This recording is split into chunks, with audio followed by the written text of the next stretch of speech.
Bonjour, je m'appelle Soudigé, j'ai 22 ans et j'habite le territoire traditionnel non cédé des Mi'kmaq et des Malicites, dans une ville qu'on appelle Moncton, au Nouveau-Brunswick.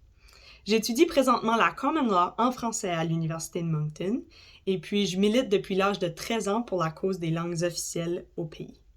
Si vous ne saviez pas, on a deux langues officielles au Canada, soit l'anglais et le français, et puisqu'ils ont des statuts officiels, ça fait en sorte qu'il y a des droits de rattacher à ces langues-là. Peut-être est-ce que vous en avez déjà entendu parler, mais les communautés francophones du pays ont souvent, eux, et ont encore besoin de militer pour faire valoir leurs droits, puis de faire reconnaître leurs droits également.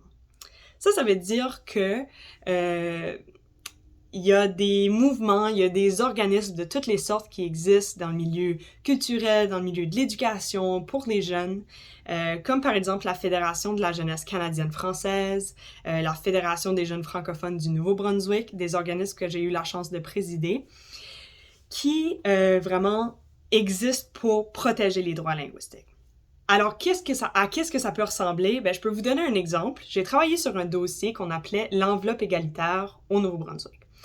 Ce projet-là avait pour objectif de faire augmenter le budget qui était accordé à l'éducation en français au Nouveau-Brunswick parce que les études démontrent que l'éducation en français coûte plus cher.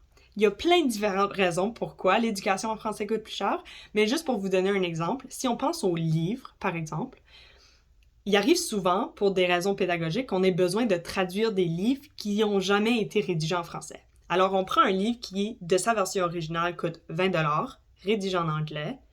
Il faut y ajouter la traduction qui crée un livre pour l'éducation en français qui coûte peut-être 30$ à cause... C'est le même livre, mais il est traduit, alors ça augmente la valeur du livre. Bref, ce dossier-là d'enveloppe égalitaire, on l'a reçu, il y a eu une augmentation qui a été accordée à l'éducation en français. Alors ça, c'était la reconnaissance d'une importance pour les communautés linguistiques, pour la communauté linguistique française. Bref. Alors, au travers de ce module, j'espère vraiment que vous aurez la chance de découvrir la richesse du statut canadien des deux langues officielles de l'anglais et du français. Puis en tant que militante, j'espère que vous serez capable de comprendre l'importance du militantisme, puis l'importance de respecter les droits de tous et de toutes. Et ça va au-delà des langues officielles, sincèrement. Mais dans ce cas-ci, ça s'adresse vraiment aux langues officielles. Alors, j'espère vous croiser à un moment donné. Si oui, vous me direz allô. Puis sinon, je vous souhaite une bonne écoute et de bons apprentissages.